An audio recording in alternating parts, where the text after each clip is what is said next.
வணக்கம். நான் துர்கா ரமேஷ். இன்னைக்கு நாம் வாழ்கிற இந்த உலகத்தில் வாய் வார்த்தைகள் தான் ரொம்ப அதிகமாக இருக்குது. ஆனால் செயல்கள் ரொம்ப ரொம்ப குறைவு தான். ஒவ்வொருத்தரும் நான் யார் அப்படின்னு இந்த உலகத்துக்கு நிரூபிக்கத்தான் போராடிட்டு இருக்கோம். ஆனால் உண்மையிலேயே நம்மளை நிரூபிக்கிறது நம்மளுடைய வார்த்தைகளா இல்லை நம்மளுடைய செயல்களா?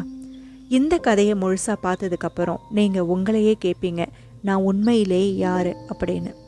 இந்த கதையை கேட்கறதுக்கு முன்னால் இது வரைக்கும் சப்ஸ்கிரைப் பண்ணாதவங்க பண்ணிட்டு வந்துடுங்க. ஒரு பெரிய நகரத்தில் புகழ்பெற்ற ஒரு அரங்கம். அந்த மேடையில் ஒரு பிரபலமான லைஃப் கோச் ஒருத்தர் பேசிகிட்ருக்காரு. அவர் பேர் ஆதித்யா.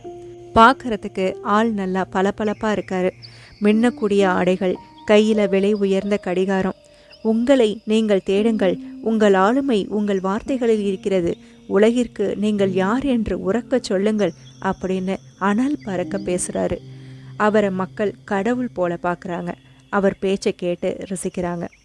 அதே அரங்கத்தில் கடைசி வரிசையில் ஒளி அதிகம் படாத ஒரு இருட்டில் அழுக்கு சீருடையில் ஒரு மனிதன் இருக்கான். அவன் பேர் மாணிக்கம். அவன் அங்கே அவரோட பேச்சை கேட்கறதுக்காக வரல, அங்கே இருக்கிற குப்பைகளை சுத்தம் பண்ணுறதுக்காக, அந்த சுத்தம் செய்கிற வேலைக்காக வந்திருக்கான். அந்த நிகழ்ச்சியில் அவனுடைய வேலையை சிறப்பாக செஞ்சிட்டு இருந்தான். அந்த நிகழ்ச்சியும் முடியுது. ஆதித்யா காரை நோக்கி போகிறாரு.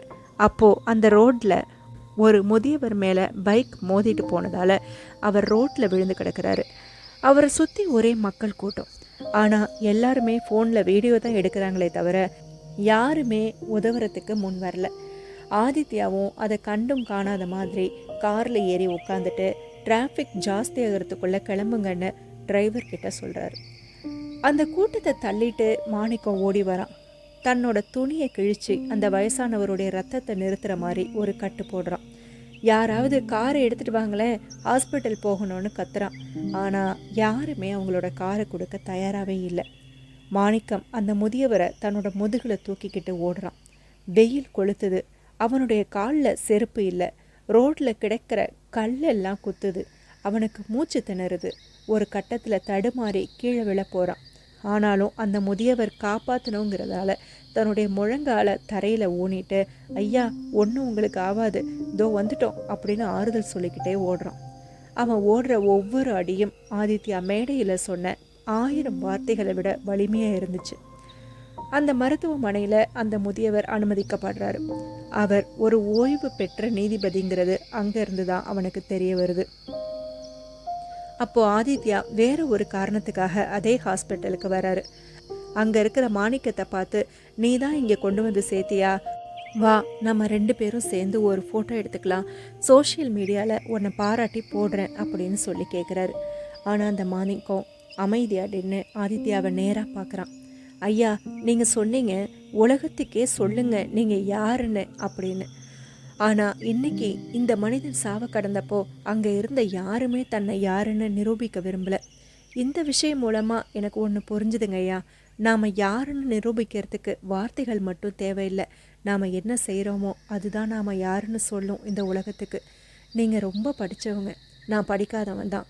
ஆனால் எனக்கு அப்போது கண்ணுக்கு தெரிஞ்சது ஒரு மனுஷனுடைய உயிர் தாங்கய்யா. அதுக்காக நான் விளம்பரம் தேடிக்கிறதுக்கு விரும்பலை, என்னை மன்னிச்சிடுங்க அப்படின்னு சொல்லிட்டு அமைதியாக அங்கேருந்து நடந்து போகிறான் மாணிக்கம்.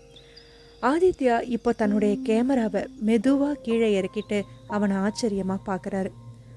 அவருக்கு அன்னைக்கு தான் புரிஞ்சுது, வார்த்தைகள் வெறும் அலங்காரம் தான், செயல்பாடு தான் அடையாளம்னு. இதன் மூலமாக நாம் புரிஞ்சிக்க வேண்டிய தத்துவம் என்ன தெரியுமா? நீங்கள் யார் என்று தெரிந்து கொள்ள விரும்புகிறீர்களா? கேட்பதை நிறுத்துங்கள், சிந்திப்பதை நிறுத்துங்கள், செயல்பட தொடங்குங்கள். ஏனெனில் உங்களை வரையறுப்பது உங்கள் வார்த்தைகள் இல்லை, உங்கள் செயல்கள் மட்டுமே. இதுதாங்க அந்த தத்துவம். அடுத்த முறை யாராவது உங்ககிட்ட உதவின்னு கேட்கும்போது நீங்கள் யோசிக்காதீங்க, நான் யாருன்னு அங்கே நீங்கள் ப்ரூஃப் பண்ணுறதை விட நான் உங்களுக்கு என்ன செய்ய முடியும்னு யோசிங்க. ஒரு சின்ன செயல் கூட ஒரு பெரிய உயிரை காப்பாற்றலாம் இல்லையா?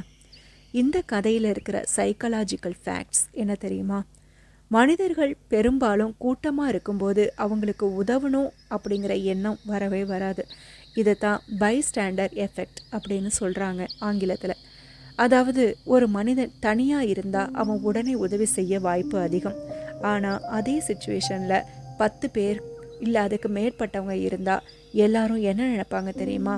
யாராவது ஹெல்ப் பண்ணுவாங்க, நாம ஏன் இன்வால்வ் ஆகணும், இது சீரியஸாக இருக்காது போல், அதனால தான் மற்றவங்களாம் அமைதியாக இருக்கிறாங்க, இப்படியெல்லாம் நினைப்பாங்க. இப்படி நினைக்கிறதால யாருமே உதவ மாட்டாங்க. இந்த கதையில் நிறைய பேர் அந்த இடத்துல சுற்றி இருந்தாங்க, எல்லாருமே வீடியோ எடுத்தாங்க, ஆனால் யாருமே உதவலை. அதுதான் பைஸ்டாண்டர் எஃபெக்ட். ஆனால் மாணிக்கம் மட்டும் அதை பிரேக் பண்ணான். அவன் யோசிக்கலை, நேரடியாக செயல்பட்டான். நம்முடைய அடையாளம் நம்மளுடைய சிந்தனையால் இல்லை, நம்மளுடைய நடத்தையால் உருவாகுது. ஒரு நொடியில் நாம் எடுக்கக்கூடிய சரியான முடிவு தான் ஒரு வாழ்க்கையே மாற்றக்கூடிய சக்தி கொண்டதாக இருக்குது. வாழ்க்கையில் பெரியவங்களாக ஆகணும்னு நினைக்காதீங்க, முதல்ல நல்ல மனிதனாக இருக்க முயற்சி பண்ணுங்க. ஏன்னா நீங்கள் யாருன்னு இந்த உலகம் கேட்காது, நீங்கள் என்ன செஞ்சீங்க அப்படிங்கிறத தான் இந்த உலகம் நினைவில் வச்சுக்கும். இந்த வீடியோ உங்களை கொஞ்சமாவது சிந்திக்க வச்சுருந்தா மறக்காமல் லைக் பண்ணுங்கள், ஷேர் பண்ணுங்கள், உங்களுடைய கருத்தை கமெண்ட்டில் சொல்லுங்கள். இப்போது நீங்கள் அந்த மாதிரி இடத்துல இருந்திருந்தா என்ன செஞ்சுருப்பீங்க?